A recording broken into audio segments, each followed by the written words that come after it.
A binomial is an expression with two terms.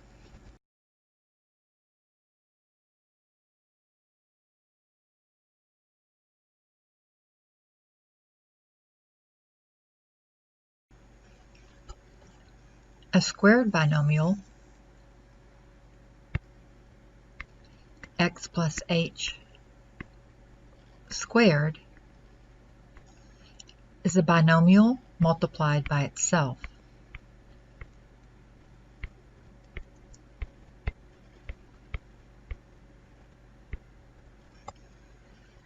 When we square a binomial, we can rewrite it as a quadratic expression. Let's use the FOIL method.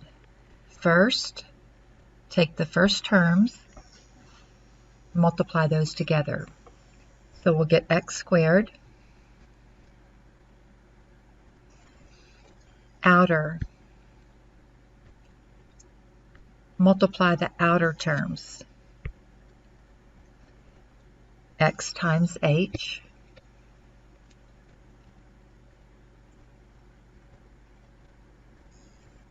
inner,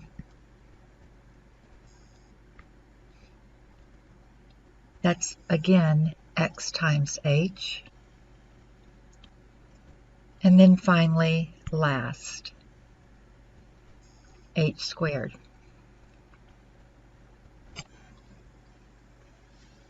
Now we've rewritten that as a quadratic expression. There are four terms, x squared plus xh plus xh plus h squared. We can combine these like terms.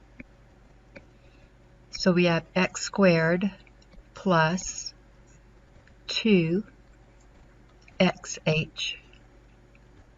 plus h squared. That simplifies into a perfect square trinomial. Conversely, I can write a perfect square trinomial as a squared binomial.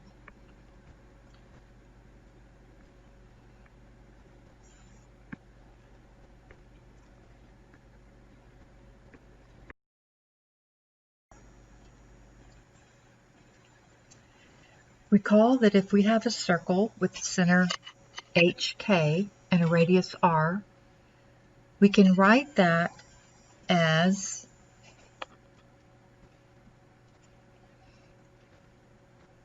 x minus h squared plus y minus k squared equal r squared.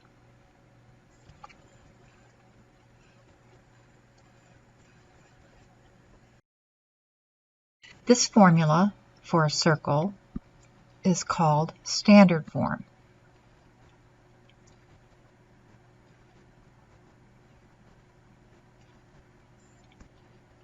With the equation written this way,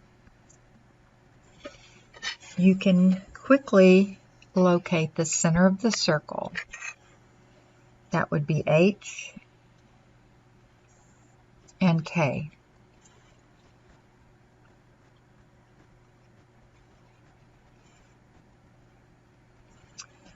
You can also find the radius.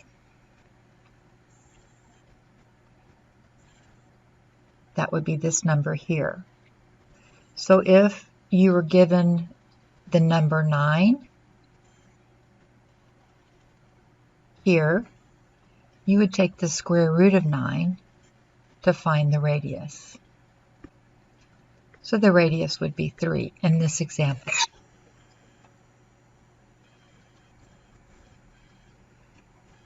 Notice that in standard form, we have two binomials squared. We also have r squared. So it's easy for us to find the center and the radius of a circle. But we aren't always given equations in standard form. Let's go ahead and expand this binomial. X minus h squared would be x minus h times x minus h. And then y minus k squared would be y minus k times y minus k.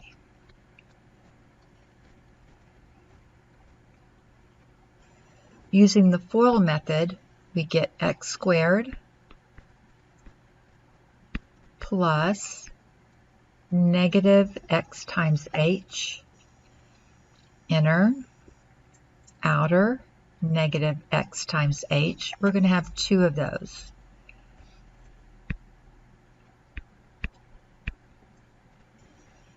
And then our last term is going to be negative h times negative h, which would be h squared. Plus, the same thing would happen here. Using the FOIL method, first, we would get y squared. I'm just going to go ahead and write this as minus instead of plus and negative. We would have 2 of the negative ky's. There's one there, there's one here. And then our last term would be negative k times negative k, or k squared.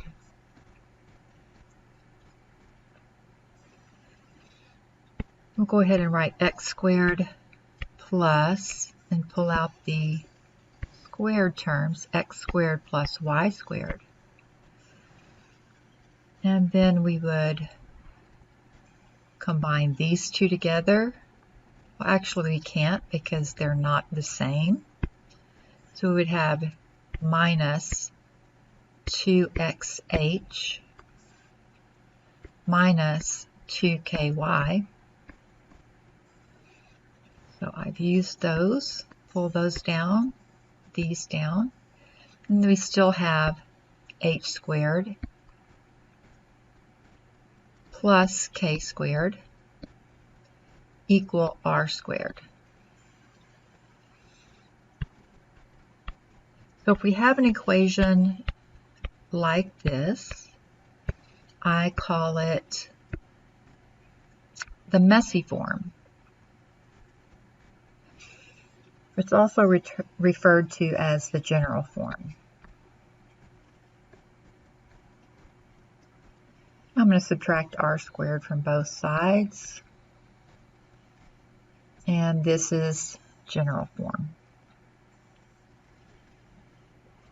From standard form to general form.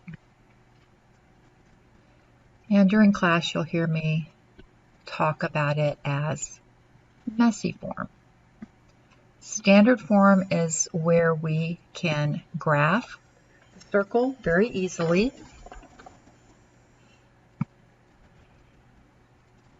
The messy form, or the general form, we would have to do some work to revert it back to standard form. It's not impossible. Once we practice completing the square, it'll start to make sense. Now let's review how to convert the equation of a circle from general form to standard form.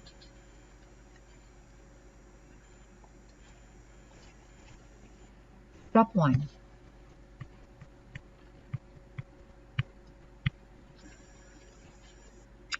Move the constant to the right side of the equation. We'll do that by adding 3 to both sides.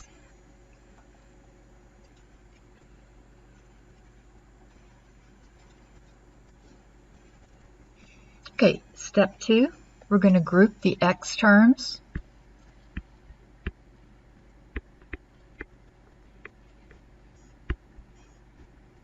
and the y terms.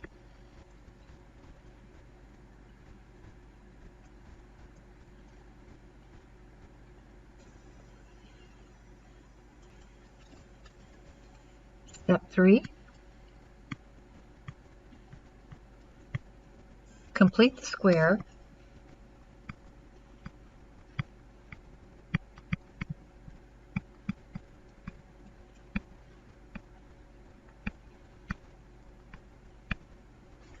Two times, once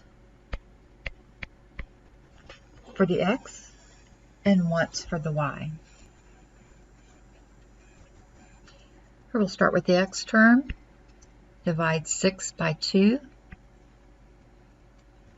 and then square it. That would be 9.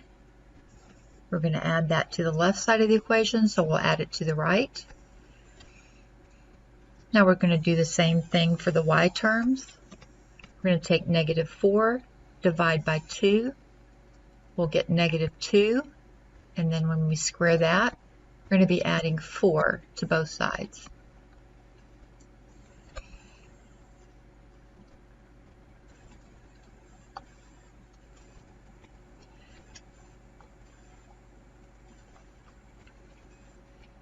Step 4.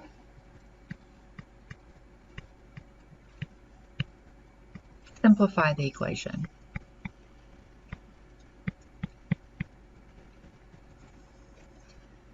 All right, so we're going to go ahead and factor this into x plus 3 squared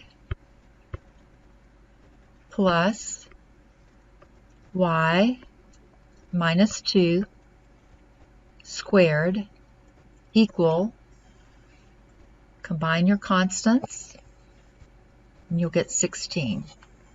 And the last step is to use the equation to identify the center